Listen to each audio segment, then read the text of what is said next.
দেখো যেইখানটা রান্না করি এইখানটা দেখো, এইখানটা জল পড়ে আর এই বৃষ্টির সময় রান্না করতেই পারি না। শুভ সকাল বন্ধুরা, এখন বাজে 6টা। আর প্রত্যেক দিনের মতো আজও আমি সকালবেলা উঠেই সামনের গেটটাকে আগে খুলে দিলাম। গেটটা খুলেই সোজা চলে আসলাম বারান্দাটাকে ভালোভাবে ঝাঁট দিতে। আর দেখো বারান্দাটাকে আমি ভালোভাবে ঝাঁট দিয়ে দিচ্ছিলাম। আর এই যে দেখছো গাছটা আমার হাতে, এই গাছটা কিন্তু হলুদ গাছ। পাশের বাড়ি এক জায়গা থেকে নিয়ে এসেছিলাম লাগাবো বলে।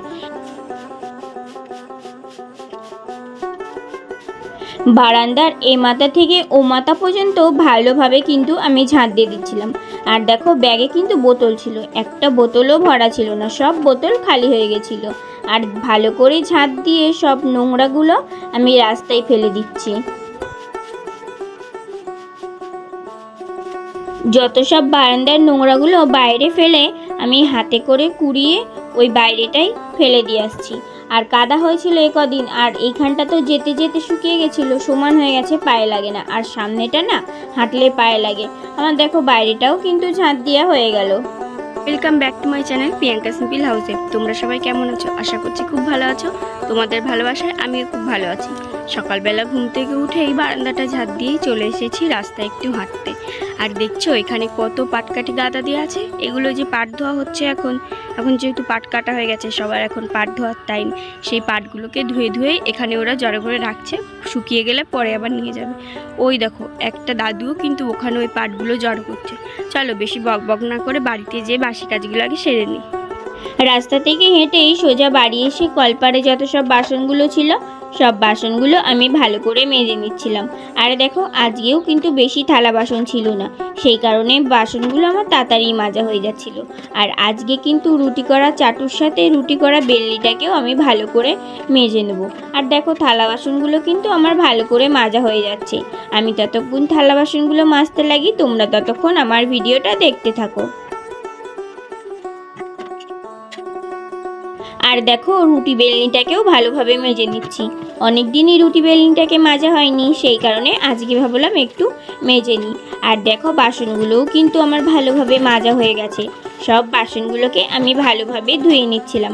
আমি ততক্ষণ বাসনগুলো ধুতে লাগি, তোমরা ততক্ষণ ভিডিওটা দেখে চ্যানেলটি সাবস্ক্রাইব করতে লাগো। সব বাসনগুলো কিন্তু আমি দেখো ডলে ডলে ভালোভাবে ধুয়ে নিচ্ছিলাম। আর এই রুটি করার চাটুটা তো প্রত্যেক দিন থাকেই, প্রত্যেক দিন রাত্রিরে তো আমরা রুটি খাই, সে কারণে রুটি করার চাটুটা প্রত্যেক দিনই থাকে। আর সব জিনিসগুলো আমি ভালোভাবে মেজে আবার চলে আসলাম মাছ কাটতে। আর আজকেও কিন্তু ছিল 4টে কই মাছ, এখনও কিন্তু কই মাছ ফুরায়নি বন্ধুরা, জানো তো বালতিতে এখনও 4টে কই মাছ আছে, কালকে আবার হবে। আর মাছগুলো দেখো সব আমি ভালোভাবে কেটে নিচ্ছিলাম। আমি ততক্ষণ মাছগুলো কাটতে লাগি, তোমরা ততক্ষণ আমার ভিডিওটা দেখতে থাকো।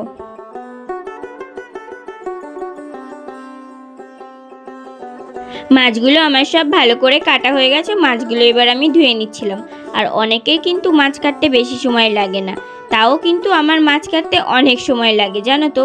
আর আমি মাছ কাটতেই পারি না, কোনো মতে আস্তে আস্তে মাছ কাটি। মাছগুলো কেটেই আবার কলপাটটাকে একটু ভালোভাবে জল দিয়ে ধুয়ে দিচ্ছিলাম। কলপাট ধুয়েই সোজা স্নান করে চলে আসলাম। আর বাইরেটা কিন্তু প্রচণ্ডই রোদ্দুর উঠেছিল, আর এই দুদিন কিন্তু ভালোই গরম দিচ্ছে জানো তো। আর দেখো চুলটা না ভিজে গেছে, সেই কারণে চুলটাকে ভালো করে মুছে চুলটাকে আঁচড়ে নিচ্ছি। আর এই যে দেখছো দুটো জাল, যখন বৃষ্টি হয় সব কিছু তলিয়ে যায় আমাদের মাঠ, তখন কিন্তু এই জাল দুটো দিয়েই কিন্তু আমরা কই মাছ ধরি।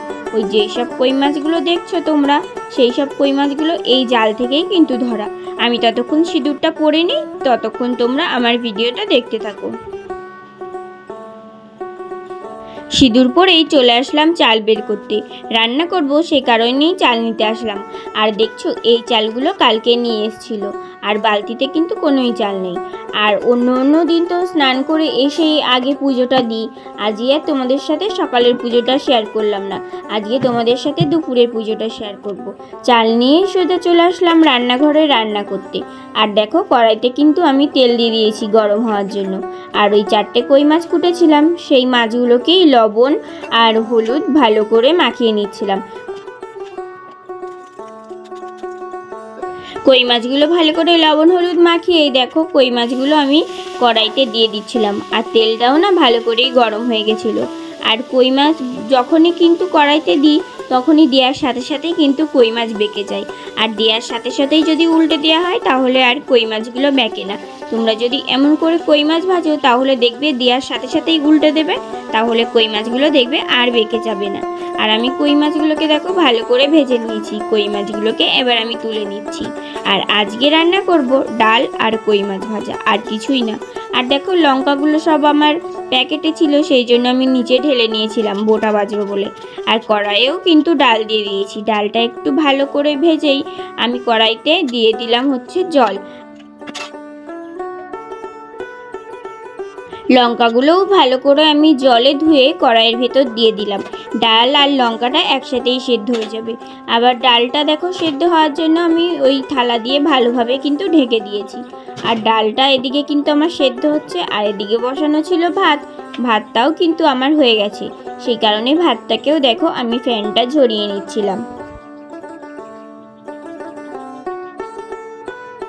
তোমরা কে কে এরকম পাটকাঠি দিয়ে রান্না করো আর এরকম উনুনে রান্না করো অবশ্যই কিন্তু কমেন্ট করে আমাকে জানিও। আর দেখো ভাতটা আমার হয়ে গেছে। ভাতটাকে এবার আমি উবুর দিয়ে সাইডে সরিয়ে রাখলাম। আর এদিকে দেখো ডালটা আমি ঢাকা দিয়ে রেখেছিলাম সেদ্ধ হওয়ার জন্য। ডালটা সেদ্ধ হয়েছে কিনা দেখছিলাম। আর ডালটা দেখো আমার ভালো করে সেদ্ধ হয়ে গেছে। আর যে লঙ্কাগুলো দিয়েছিলাম আস্ত, সেই লঙ্কাগুলোকেই কিন্তু আমি হাতের সাহায্যে ভালো করে ঘষে নিচ্ছিলাম। আর ডালটাকেও একটু ভালো করে গলিয়ে নিচ্ছিলাম যাতে ডালটা ভালো করে গলে যায়। আর দেখো এপাশে কিন্তু ডালটাকে ঘুটেই এবার আমি ডালে দিয়ে দিলাম জল।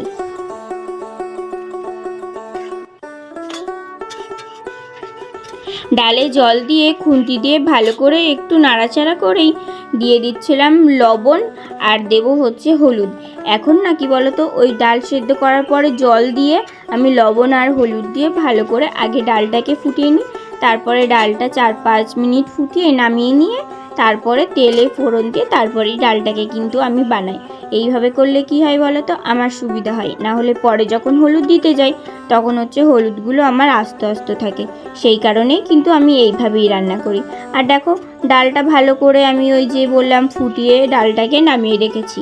আর কড়াইতে দিয়ে দিচ্ছিলাম হচ্ছে তেল। আগে মাছ ভেজে রেখেছিলাম, মাছ ভাজতে যে অনেকটাই তেল লেগেছিল, সেই কারণে আমি বাটিতে তেলটা উঠিয়ে রেখেছিলাম। আর এখন ডালটা সোমবারা দেবো, সেই জন্য আবার বাটির তেলটা কড়াইতে দিয়ে দিলাম। আর মুগ ডাল রান্না করছি যেহেতু, তাই জন্য আমি কড়াইতে জিরে ফোড়ন দিয়ে দিয়েছি। তোমরা কে কী ফোড়ন দাও অবশ্যই কিন্তু আমাকে কমেন্ট করে জানিও। আর জিরেটা ভালো করে ভাজা হয়ে গেছে। ডালটা এবার আমি দেখো ঢেলে দিয়েছি। আর ডালটা এবার 4-5 মিনিট ভালো করে ফুটলেই তারপর আমি নামিয়ে দেবো।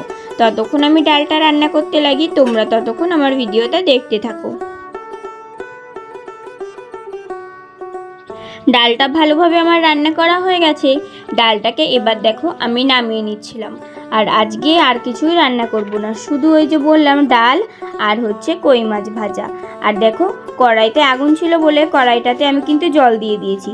আর এপাশে যে কাঠগুলো ছিল সব কাঠগুলোকে এক পাশে সরিয়ে রান্নাঘরটা আমি ভালোভাবে ঝাঁট দিয়ে দিচ্ছি।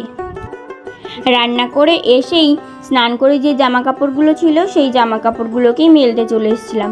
আজকে আর ছাদে যাইনি। আর আজকে স্নান করার পরে জামা কাপড়গুলোও মেলিনি, জানো তো। আজকে প্রায় কাজ করতে করতে অনেকটাই দেরি হয়ে গেছিলো, সেই কারণে। আর জামা কাপড়গুলো দেখো আমি ভালোভাবে মেলে দিচ্ছিলাম। আমি ততক্ষণ জামা কাপড়গুলো মেলতে লাগি, তোমরা ততক্ষণ আমার ভিডিওটা দেখে চ্যানেলটি সাবস্ক্রাইব করতে লাগো। আজকে এত রোদ্দুরের তাপ ছিল যে ছাদে আর জামা কাপড় মেলতে যেতে হলো না। এই বাড়ির সামনেটাই জামা কাপড়গুলো মেলে দিচ্ছিলাম। জামা কাপড়গুলো মেলেই সোজা চলে আসলাম আমার গোপুসোনার জন্য ফুল তুলতে। অন্য দিন তো স্নান করে সকালেই আগে আমার গোপুসোনাকে পুজো দিয়ে দিই। আজকেও কিন্তু সকালে পুজো দিয়েছিলাম। আজকে আর সকালের পুজোটা তোমাদের সাথে শেয়ার করলাম না। প্রত্যেক দিন তো সকালের পুজোটাই তোমাদের সাথে শেয়ার করি, তাই জন্য আজকে দুপুরবেলার পুজোটাই তোমাদের সাথে শেয়ার করব। আর দেখো বৃষ্টিও পড়ছিল, কিন্তু বৃষ্টি পড়ছিল বলে ছুটে ছুটে চলে গেলাম রান্নাঘরে কৃষ্ণকমল ফুল তুলতে। আর আজকে জানো তো বৃষ্টি পড়ছিল বলে বেশি ফুল তুলতে পারিনি, এ কটাই ফুল তুলেছি। এই দেখো 4টে নীলকণ্ঠ ফুল আর এই ফুলগুলো। আর দেখো তারপরেই চলে আসলাম আমার গোপুসোনাকে পুজো দিতে। আর সকালে যেহেতু পুজো দিয়েছিলাম সেই কারণে ওই জামাটাই কিন্তু পরানো ছিল, কালকের জামাটা। গা হাত পা মুছিয়ে ওই জামাটাকেই পরিয়ে রেখেছিলাম। আর দেখো দুপুরে এখন পুজো দেবো, দুপুরে এখন ওকে স্নান করাতে হবে, সেই জন্য সব জামা কাপড় খুলে ওকে আমি এই গামলাটার ভেতরে দেখো বসিয়ে দিয়েছি। গোপুসোনাকে গামলার ভিতরে বসে এই ঘটিতে জল নিয়ে দেখো ওকে ভালো করে স্নান করে দিচ্ছি। সকালে তো পুজো দিই, তোমরা তো সেটা দেখোই, সকালে কিন্তু ওকে স্নান করাই না, ওই গা হাত পায়ে মুছে দিই। আর দুপুরবেলা কিন্তু ওকে প্রত্যেক দিনই স্নান করাই। আর এই দেখো আমার গোপুসোনাকে কিন্তু আমি ভালোভাবে গা ডলে ডলে স্নান করে দিচ্ছিলাম, আর ওর সাথে একটু হাসি ঠাট্টা খেলা করছিলাম। আর দেখো স্নান করানো কিন্তু ওকে হয়ে গেছে। এবার ওকে ওর গামছাটা দিয়ে ভালোভাবে আলতোভাবে মুছিয়ে দিচ্ছি। যেমন করে বাচ্চাদের গা হাত পা মোছাই তেমন করেই কিন্তু আমি ওকে মুছিয়ে দিচ্ছিলাম। গা হাত পা ভালো করে মুছিয়েই ওকে কিন্তু যেই জামাটা পরিয়েছিলাম সেই জামাটা আমি জলে রেখে দিলাম ধুয়ে দেবো বলে, আর ওকে আবার নতুন একটা জামা পরিয়ে দিচ্ছিলাম। ওকে তো বেশিরভাগ দেখোই তোমরা সাদা কালারের জামা পরাই, সাদা কালারের জামা পরালে না আমার ভীষণ সুন্দর লাগে আমার গোপুসোনাকে দেখতে। আর দেখো গোপুসোনাকে যেই রঙের জামা পরিয়েছি সেই রঙেরই কিন্তু আমি ওকে মালা পরিয়েছি। আর প্রদীপটা একটু নিভে যাচ্ছিল, সেই কারণে সলতেটা একটু বাড়িয়ে দিলাম। আমি আগে আমার গোপুসোনাকে পুজো দিয়ে নিই।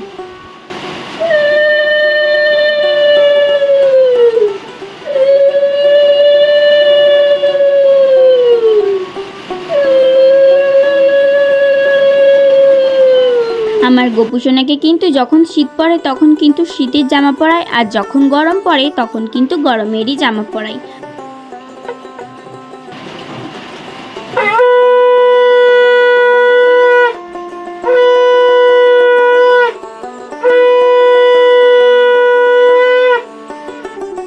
পুজো দিয়ে আমার হয়ে গেছে, পুজো দিয়েই দেখো শঙ্খটা বাজিয়ে শঙ্খটাকে ধুয়ে রেখে দিচ্ছি। আর আজকে কিন্তু আমি আলতা পরেছিলাম, আর হাতে দেখেছো কেমনভাবে আলতা দিয়েছিলাম, গোল গোল করে। ইচ্ছা হচ্ছিল তাই জন্যই আজকে এরমভাবে কিন্তু পরলাম। তোমরা কি এরকম করে গোল গোল করে আলতা পারো? অবশ্যই কিন্তু কমেন্ট করে আমাকে জানিও। এই দেখো আমার গোপুসোনাকে পুজো দিয়ে নতুন ড্রেস পরে দেখো কত সুন্দর লাগছে। আর এখন প্রচণ্ডই বৃষ্টি হচ্ছে, টিনে তো আওয়াজ হচ্ছে, সেটা তো তোমরা শুনতেই পাচ্ছ। আর দেখো আমার গপু কত সুন্দর সাদা কালারের ড্রেস পরে বসে আছে। এই দেখো কেমন লাগছে কমেন্ট করে জানাতে কিন্তু ভুলো না। এই দিদিমা দেখো কেমন বৃষ্টিতে ভিজে ভিজে কিন্তু কাজ করে বাড়ি আসছিল। বয়স হয়ে গেছে তাও কিন্তু এখনো কাজে যায়। বাইরে দেখো প্রচণ্ডই বৃষ্টি হচ্ছে, পুজো দিয়ে এসে দেখি এত বৃষ্টি হচ্ছে, টিনের আওয়াজ শুনতেই পাচ্ছ তোমরা। আর এই কাকুটা দেখো বৃষ্টিতে বাইরে দাঁড়াতে পারছে না বলে আমাদের এখানে এসে বসে আছে। আর ওই দেখো ওখানে দেখছো বৃষ্টি মুড়ি কিন্তু কাজও করছে মানুষ। আজকে এত বৃষ্টি হচ্ছিল, আজকেও কিন্তু সব জমিগুলো তলিয়ে গেছে জানো তো। বাইরেটা তো তোমরা দেখলেই কেমন বৃষ্টি পড়ছে, আর রান্নাঘরেও দেখো কেমন বৃষ্টি পড়ছে। এই দেখো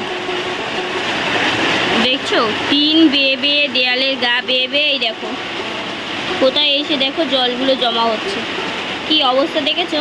আর এই দেখো যে এইখানটা রান্না করি এইখানটা দেখো এইখানটা জল পড়ে, আর এই বৃষ্টির সময় রান্না করতেই পারি না। দেখছো কড়াইয়ে কেমন জল পড়ছে। আবার এই দেখো পিঠেটা আমার পুরোই ভিজে গেল, এইখান দিয়ে জল পড়ছে, দেখো কেমন জল পড়ছে। রান্নাঘরের কি অবস্থা দেখেছো তো তোমরা। তোমরা তো অনেকেই বলো ভালো রান্নাঘর থাকতে কেন ভাঙাচোরা রান্নাঘর দেখাও। আমার ভালো রান্নাঘরটা কোথায় তোমরা না হলে আমার বাড়িতে এসে দেখে যেও। কি পরিমাণে দেখছো বৃষ্টি পড়ছে। আবার বাথরুমের এইখানটা দিয়েও দেখো কি পরিমাণে বৃষ্টি পড়ছে, নিচে দিকটা দেখেছো। রান্নাঘরটা না রান্না করার মতো অবস্থাই নেই।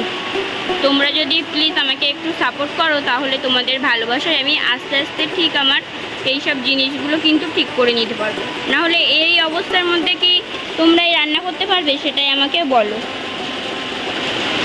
বাইরে তো বৃষ্টি পড়ছিল, বৃষ্টির মধ্যে আমি আর কি করবো একা একা, সেই জন্য ভাবলাম ঘরে যেসব জামা কাপড়গুলো অগোছালো ছিল সেগুলোকেই ভালো করে আমি দেখো গুছিয়ে নিচ্ছিলাম। আর আমাদের ঘরে তো টিনের চাল, টিনের চালে যখন বৃষ্টি পড়ে না এত আওয়াজ হয় যে আমার প্রচণ্ডই ভয় লাগে। আর আজকে এত পরিমাণে বৃষ্টি হয়েছে, চারিপাশে সব কিন্তু ডুবে গেছে। আমরা বিকালে আজকে জাল পাততে যাব, আর কালকে সেই ভিডিওটা তোমাদের সাথে শেয়ার করব। অবশ্যই কিন্তু তোমরা দেখতে ভুলো না, খুব সুন্দর লাগবে তোমাদের ভিডিওটা আশা করি। আর আমাকে যদি সাপোর্ট করতে চাও অবশ্যই লাইক কমেন্ট শেয়ার করে দিও। সবাই ভালো থাকবে, সুস্থ থাকবে, ধন্যবাদ।